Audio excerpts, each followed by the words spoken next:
Thank you for joining us. This is Summer Massey with Arvest Bank Loan Manager and Tracy Barnas, Regional Manager for Arvest Wealth Management.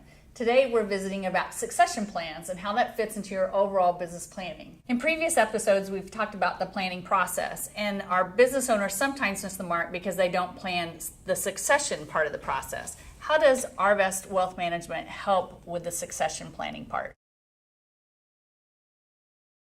Industry indicators show that between 65 and 80% of people have not completed a business plan, a succession plan for their business. I think the major issue for business owners, whether they're family businesses or whether they're whatever their structure is not knowing where to start. And so when I say the key word is planning, it is not just creating a plan that's executable, it's around planning how to develop the plan. It can be your private banker, it can be your trust officer, it can be your client or financial advisor. But as you're planning for your individual wealth and your transfer of that wealth, they are a logical resource to engage as it relates to planning for the succession of your business. So those are all partners in the process. How do you start the process with one of those partners? I think it's having the conversation about what does today look like, what do you want tomorrow to look like, and even planning into multiple succession plans. So I always have clients start at the beginning, and that is to choose advisors that mirror their values and mirror their business makeup, if you will. So it's our financial advisors, our private bankers. In wealth management at Arvest, we don't just single-handedly solve all the problems, right? I mean, we have different folks with different levels of expertise. We also leverage centers of influence or resources outside of the bank. So as a business owner, you probably have somebody that you're working with from a legal perspective. While their expertise may not be in the area of tax efficiency or in the area of business litigation, they can give you a resource of somebody that is in the legal profession that can guide and direct you from that front. As a business owner, you probably also have a trusted tax advisor to help you navigate through tax laws and changes and the regulatory environment. And so at Arvest Wealth Management, we work very closely with the other advisors that you've chosen to complement their efforts. The reason I say it starts and ends with planning is that sometimes the person that's missing is the one that ties all of those financial and tax and legal resources together, and that's how we come to play. That's where we do our best work with Arvest Wealth Management. So I had a customer who, second generation owner, father selling to a son. We, the bank, had set up what their covenants needed to look like so they could reach that transition goal. But the accountant and the attorney were talking differently. The attorney knew that legally it worked, and the accountant was more worried about this year's taxes. And I couldn't get, I would talk to one, and I couldn't get the message all the way through that I hear you want to save taxes this year, but it's really about transitioning this company to this second owner. And finally, I just brought them all into a room together because I needed the accountant to understand what the succession plan looked like.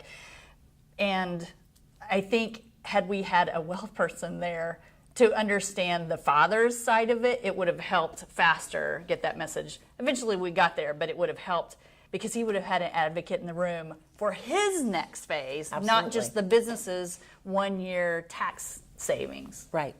Yeah, so it's to look at the longer range plan. Right. It gets kind of sticky when you start talking about a family owned or any of them. What are some challenges that you've seen? Well, one of the challenges with a family-owned business and transitioning it are making sure that you don't unintentionally mitigate the success that the business has had. And it's also important that you don't combine business succession and compensation of that second generation with inheritance. So we work with individuals on their individual and family wealth plan, not just the accumulation of wealth, the preservation of that wealth, and then the transfer of that wealth in the most tax efficient manner.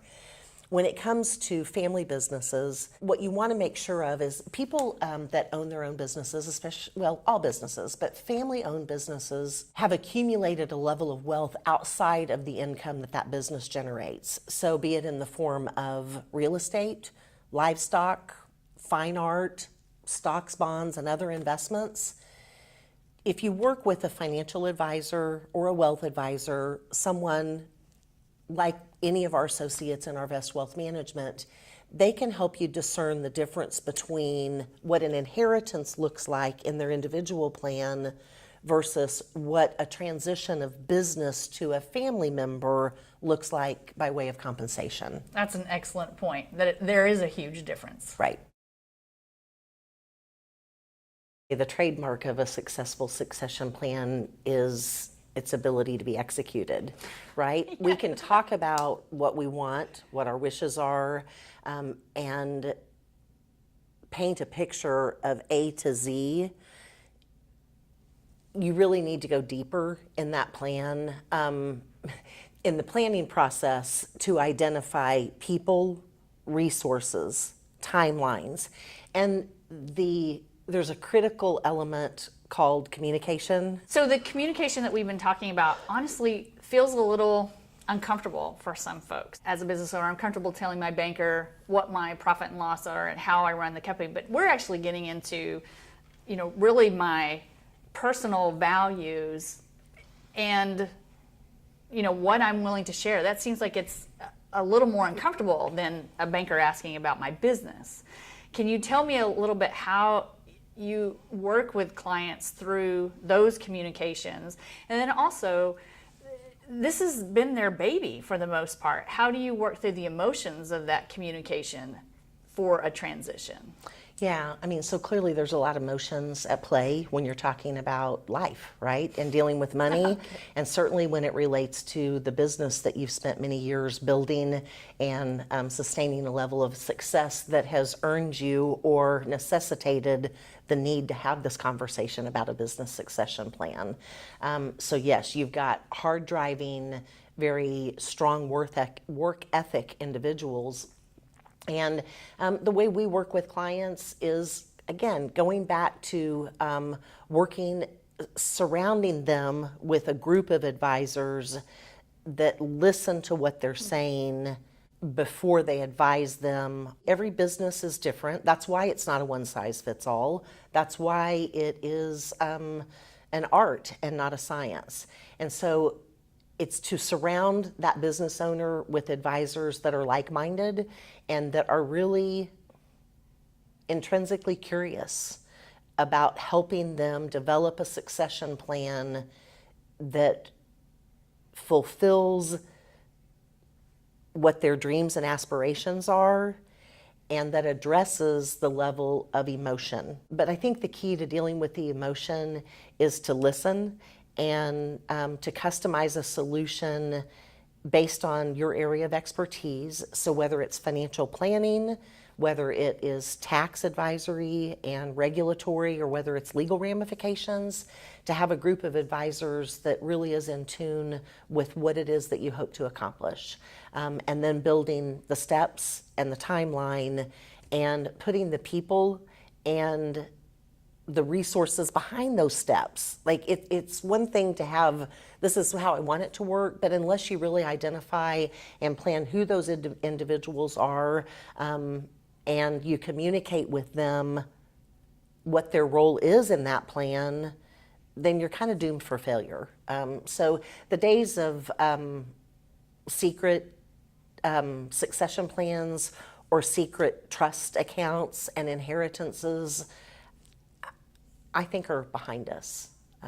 I really do. I think the ability to be transparent and communicative is, your success is dependent on being flexible and being able to be transparent and communicative. Do you have tools to help them have an understanding of maybe the value of the business or what their lifestyle requires of them ongoing. I just was curious. Yeah, I mean, so the tools that are in place are very similar to what we use in personal financial planning.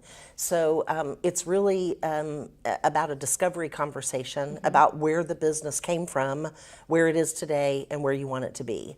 And that's very similar when you're dealing with personal financial planning. You have to identify what are the goals, right? And then we help them build a plan to get there. And so part of that plan is engaging the appropriate resources at the appropriate time.